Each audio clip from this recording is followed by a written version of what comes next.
Hey, what's up, everyone? Stupid chair. Ryan Arnold, aka Demon Master Reviews, here for the Damage Inc. Network. And today, before we get into that, got a new haircut. Because F you, that's why I felt like getting one, because I'm sick and tired of having long hair. Anyway, let's get into the topic of this video. Today, I'm going to be doing a Rodco for a band that recently just broke up, Galactic Pegasus. Now, probably some of you are like, who the fuck is that? I'll have to tell you.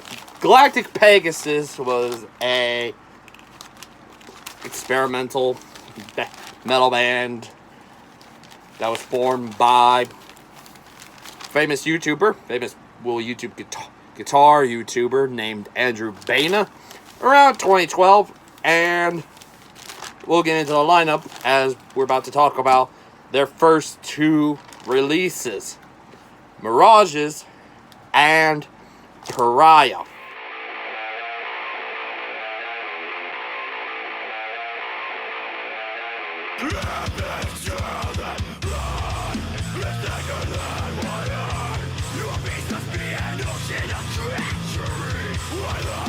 Now, Mirages, both of them have two different lineups.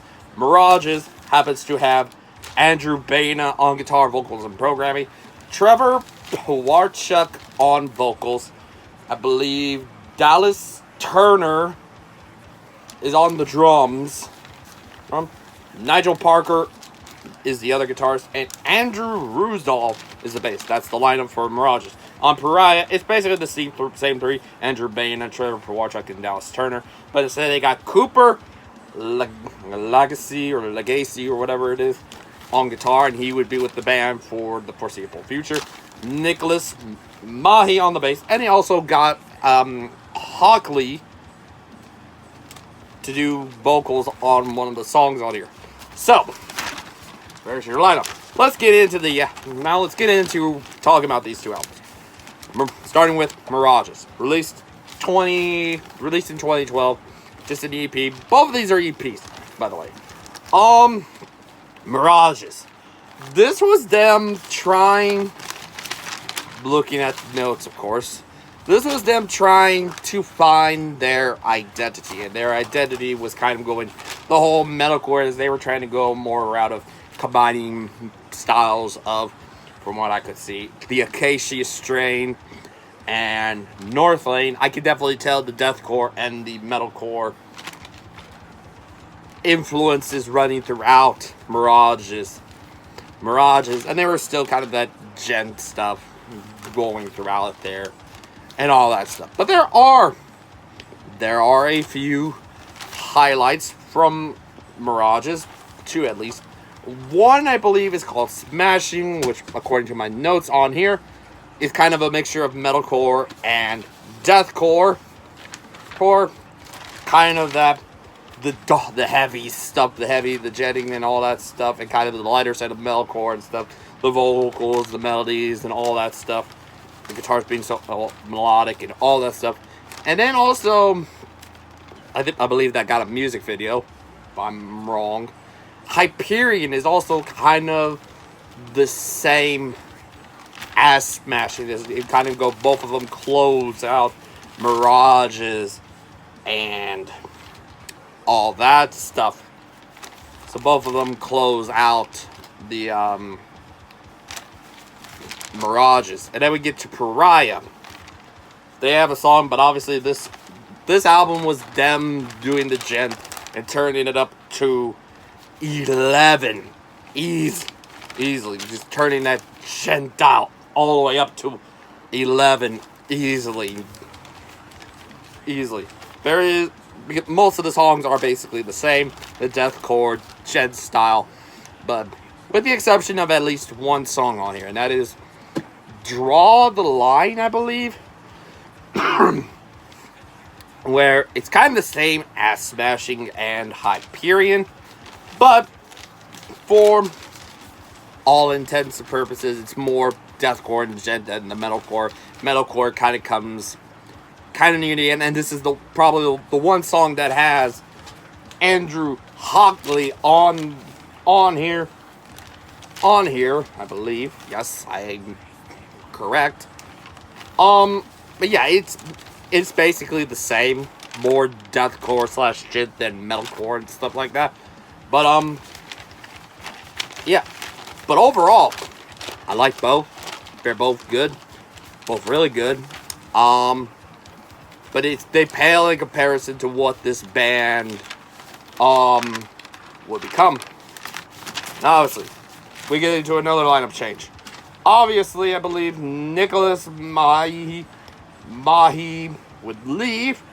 Oh, and Trevor and Dallas Turner leave and would be replaced by, I believe, Travis Regnier on the drums and Johnny Ciardolo, who would do the vocals and the bass as well on here. And in 2016, they released what I consider to be their only one of two full lengths, but to me, their only full length. He also got signed by this point with Famine Records, and under that label in 2016, they released Phantom of the Hill. Hey, me from the future here. I figured I was recording this a little bit here on a Tuesday, 3 days before the videos, which is, if you're watching this on Friday, this is the actual release date for this video. When I was recording this last Friday, my thoughts on Phantom of the Hill, I did not know that Andrew Hockley, or the Hockley guy, did more than one song until I saw the live performance of the band playing the title track, Phantom of the Hill. So I've come to the conclusion now that maybe Johnny and Hockley swapped back and forth on the vocals. You know, did some of the songs on that album. Like, I know Andrew did Bottoms Up because he has a vocal performance video of that.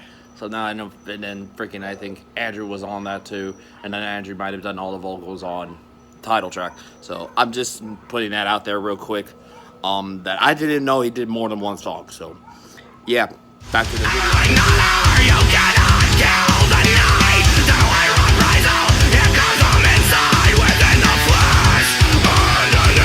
Now with Phantom of the Hill, it's much, I emphasize it a lot, much more experimental than Mirages and Pariah. In fact, it's more experimental than the next album we'll talk about shortly. But let's get into this. Got a lot of songs that I wrote down on here. Let's start off with the opening track, Genova. Kind of gives off of a Meshuggah vibe, because like I said, they were going the more genty road on Pariah. They continued that road, but Genova is kind of gives me some moments of Meshuggah. Like I said, it's very Meshuggah-esque. That you know, that whole genty stuff that they do, that they have done basically. But yeah, this sounds like Meshuggah. Easily. Then we get into the next song, Bottoms Up, which is kind of more of that combination of like smashing the metalcore, deathcore, and stuff like that. And this would also happen to be, I would believe, Andrew Hockley, or Hockley's last song with the band. As he is still on here, but I believe this is the only song he's on. And it's a great song. I love it. Metalcore choruses. That's where obviously Hockley comes into play. Does the whole metalcore verses and stuff like that. And then after the title track, we get to Thanatos, which is a more, how to say, got on here, groovy and methodic. The guitars are very more methodic and kind of more, not much Meshuggah, but down more, a little bit more groovier and methodic and stuff like that. Then we get to Homecoming, which they released a single for. which is kind of like, if I remember my notes correctly, is kind of like Draw the Line, but it's reversed, meaning it's more metalcore than deathcore. Then we get into another song, The Fault Line, kind of the same as Homecoming, but it's got a really cool bass line on there, and I absolutely enjoyed listening to that. That was definitely a highlight on this. Then we get Revival, which is kind of combining, same with combining Thanatos, Homecoming, and The Fault Line, combined with, the cool bass lines of The Fault Line, the cleans from Homecoming, and, kind of the methodic and grooviness of Thanatos, easily. Then we're getting closer towards the end here, Hypothermia, which is straight up metalcore, and then we get into more Mare Imbrium, which is going from a back and forth between somber and melodic to dark and heavy, which is kind of foreshadowing what the band would do later on, but kind of getting that somber melodic beginning, and then getting to the dark and heavy, and then kind of going back to the somber and melodic later on. Then this album closes out with Beauty. And to put it lightly, obviously on here, they got the deathcore and metalcore are on here, but obviously they put in a lot of more post-rock and post-metal stuff. The post-rock, the very, very melodic beginning and stuff like that. And sounding kind of more of that post-sound and stuff like that. Post-rock, post-metal, whatever it is. But I definitely say it's a great way to close out this album. What I consider to be their best, easily. I definitely say check it out. Easily. Definitely check out Phantom of the Hill, or POTH for short. Now, as much as I don't want to stop talking about it, we got to move on. We got to get to all the good things must come to an end after this. Obviously, Hockley would left, and it would be just the lineup of Andrew Baena, Johnny Chardulo, Trevor Regnier, and Cooper Legacy, I believe that is. And obviously, from here on out, they would put out 3 more releases. And we're going to talk about all 3 of them, because kind of like the Mirages and Pariah thing, we're taking out multiple birds with one stone and talking about their quote-unquote last full-length Dysphoria, their last single, Death's Grip, and their final release, an EP called RIPGP.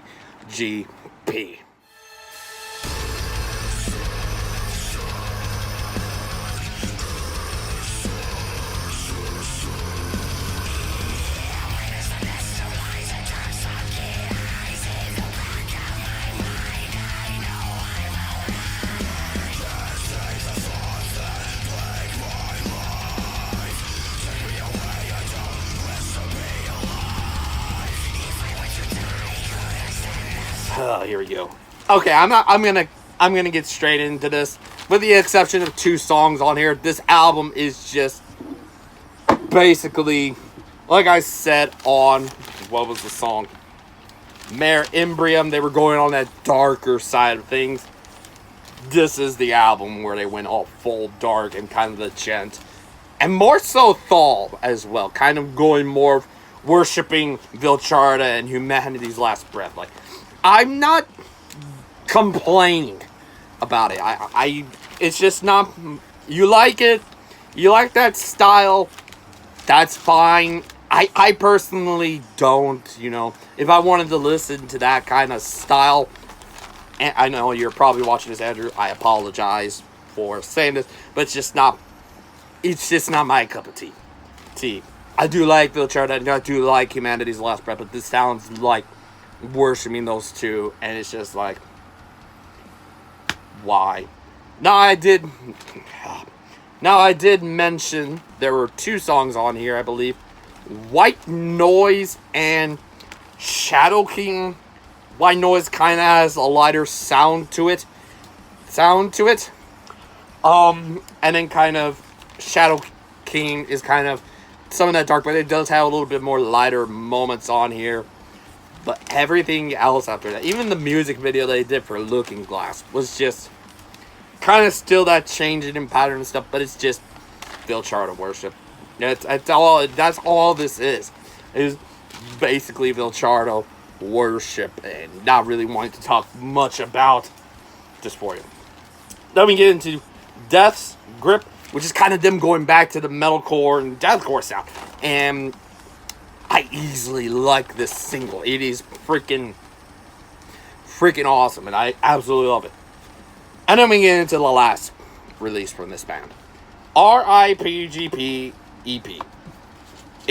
And basically, in a nutshell, it's a 2-song EP that has Rhetoric and Spirit Wives, which happens to be the longest song and their last song. So, Rhetoric, short, sweet, straight to the point, under 2 minutes. It's quick. It's done before you even know it. Kind of chaotic and frantic and all over the place. Then we get into Spirit Wives, their longest song. And it's only a little over 5 minutes. 5 minutes and 22 seconds come in, to be more exact.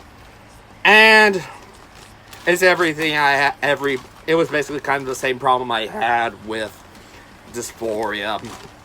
Just that whole gentle style that they went for on that album, and again, to those who, if you like that, that's fine. I'm not bashing you for liking it. It's just not my cup of tea again. It just isn't. I just don't care for the song. But overall, this final release, this EP, is definitely solid. Pretty solid, I would say. But it just suffers kind of the same thing, just a little bit shorter. In that case, it probably is kind of a little bit better, but I still like a few more songs on Dysphoria.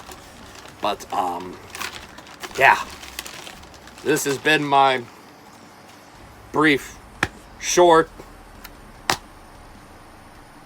Rodco for Galactic Pegasus. If you enjoyed this, click that like button or dislike, your call. Comment below what your thoughts are on all of these. And if you're new to the channel, click that subscribe button. So, thank y'all for watching. This has been my Galactic Pegasus Rocco. I will see y'all later. And as always, keep things metal.